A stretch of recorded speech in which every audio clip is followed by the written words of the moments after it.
Let's get it on!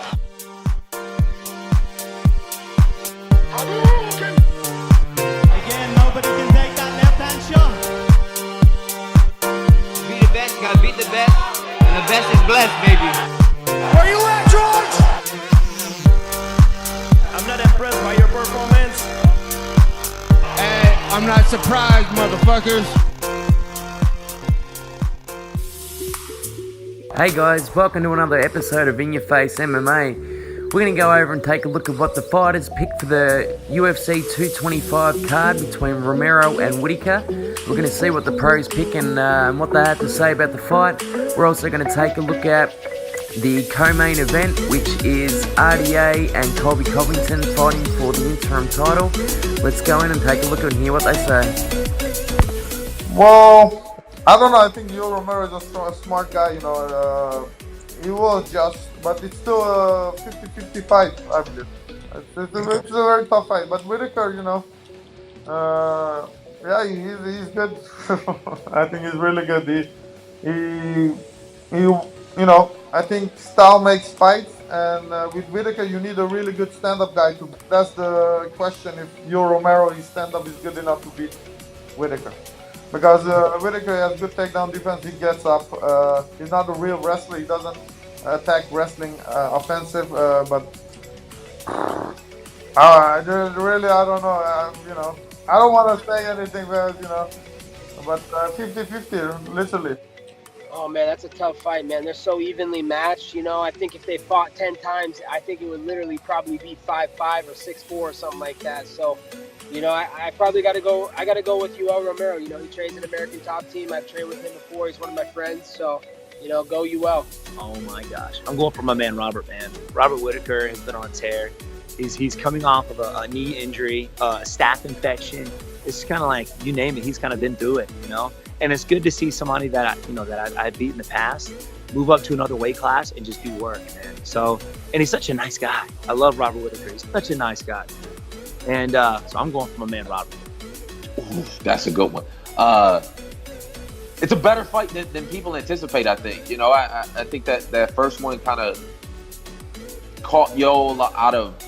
Yoel's a special type of competitor. He's a special type of athlete, but competitor in general. And it's way harder to beat a guy the second time around because he's going to be able to make those adjustments. And the only thing Robert can do is just the same thing that led him to the victory. So, I gotta go with Yoel.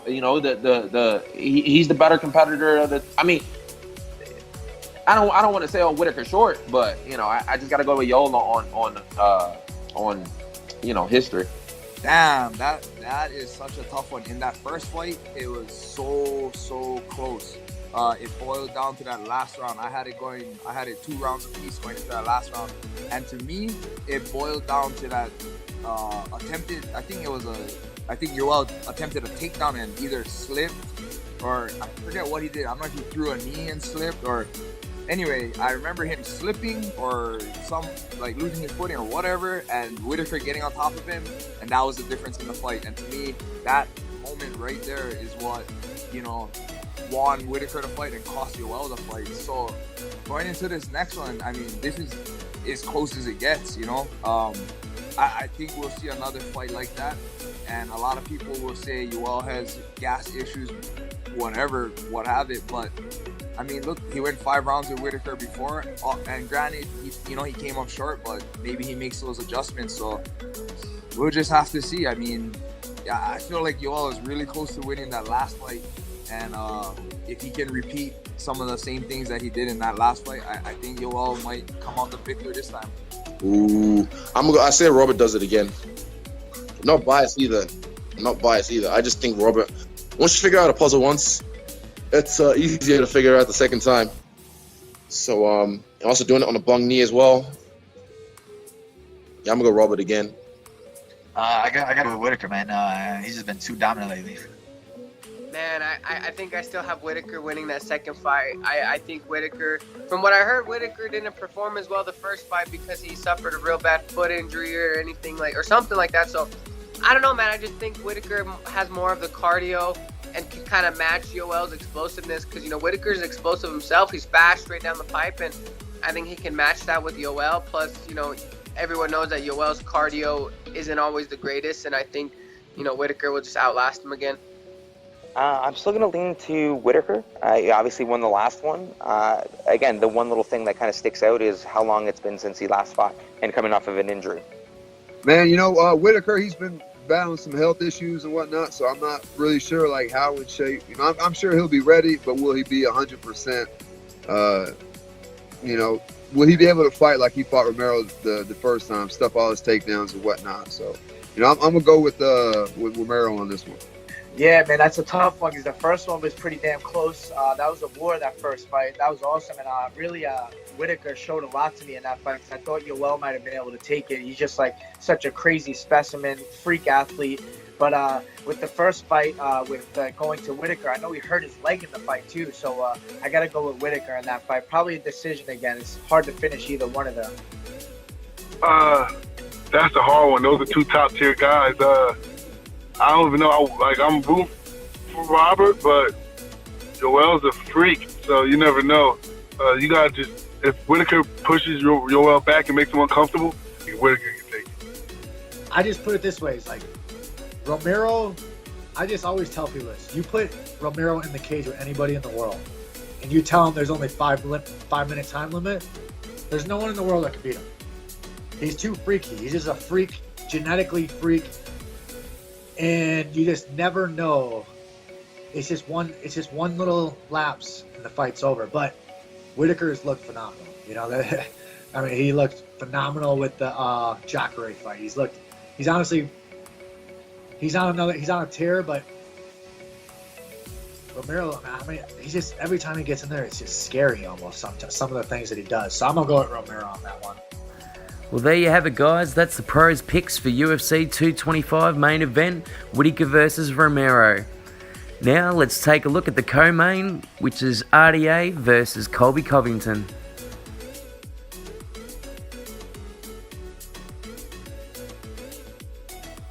I got to go with RDA. He's going to get that second belt.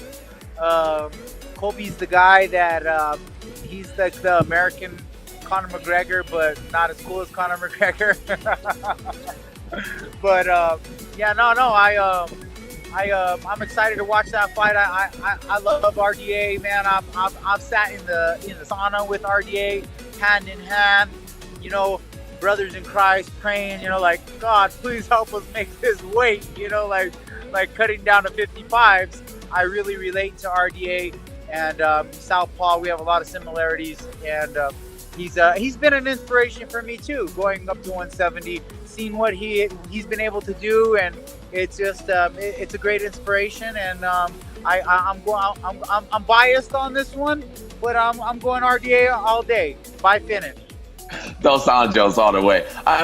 Colby might actually be able to wrestle him, but it shouldn't be no way. It's Dos Anjos all the way. And Colby better keep his head on straight. He looking at too many different things. He looking at too many different options. He doing way too much.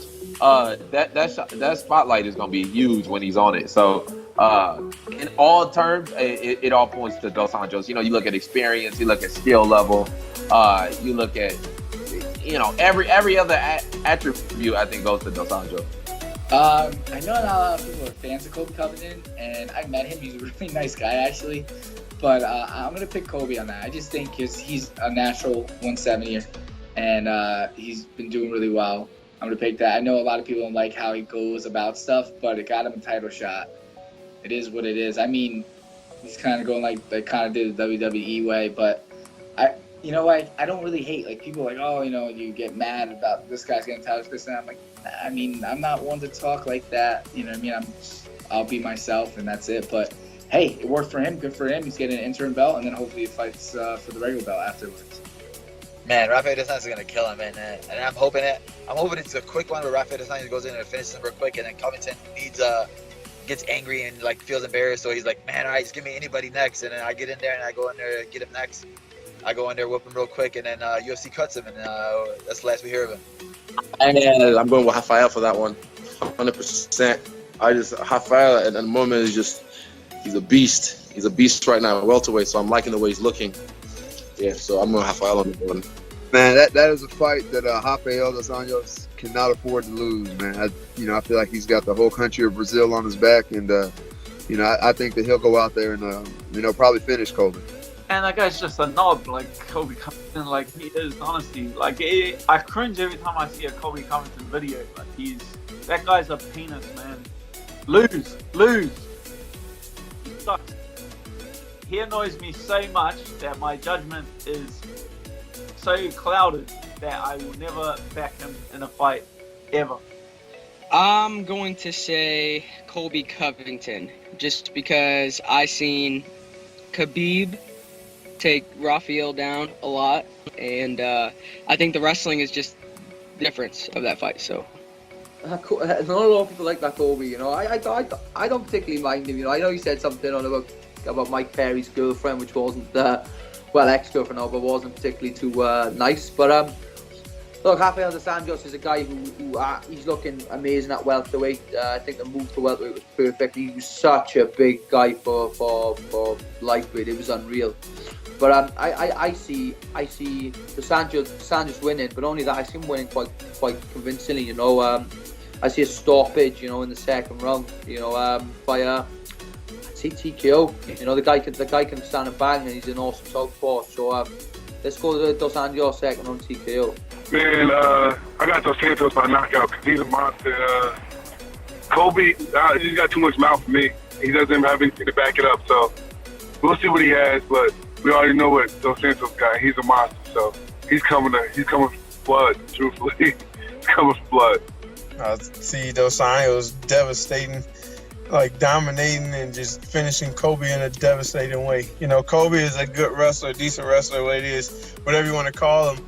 But when you got a guy against Dos Anjos who's relentless and has really good wrestling as well, really good takedown defense, I feel like he's going to make him pay. Damian Maia, really good wrestling in jiu-jitsu, but his hands aren't the greatest. And everybody who sees Dos Anjos throws punches, he throws them all with bad intentions trying to kill you. As you saw in his last fight against Robbie Lawler, he devastated, beat the body up, beat the head up, beat the legs up.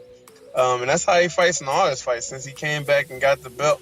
I definitely enjoy watching Dos Anjos fight, and I look forward to him putting a stop to Covington. Man, that fight, not only being biased, but I don't see it another way. I see it Rafael for sure. Rafael is a well-rounded everywhere. He has a great ground game. He has an awesome wrestling, especially for Brazilian Jiu-Jitsu guy.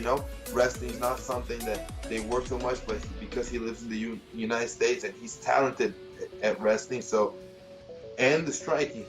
He has a great striking. So I see him winning that fight wherever he wants. Even if he wants to take down Colby, I believe that he can take down Colby. So I don't see it another way. You never know. A fight is a fight. Things can happen, but I see Rafael with a big advantage. Man, I can never say the name Covington again and be fine with it. Like, I'm just done with the dude. He's worthless. But he can wrestle. He can take guys down, control them.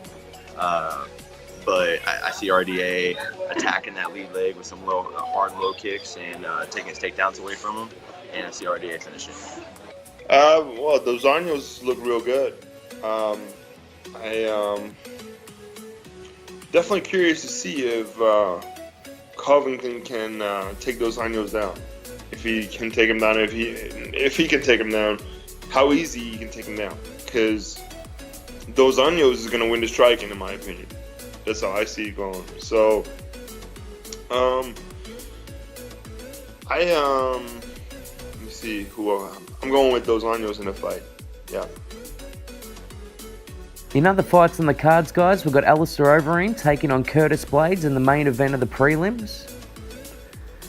Andrei Arlovsky's taking on Tai Tuivasa in a heavyweight fight. We've got the return of CM Punk versus Mike Jackson. Can he get a punch off this time and actually put up a fight, CM Punk? Holly Holm takes on the debuting Australian Meager and Anderson, with the winner more than likely getting the title shot against Cyborg. Ricardo Lama takes on the 12-1 Masad Bikito. Strawweight stalwarts Claudia Gadela versus Carla Esparza, which will be a war. Clay Guida's duking it out, this time not against Nate Diaz, but inside the cage versus Bobby Green.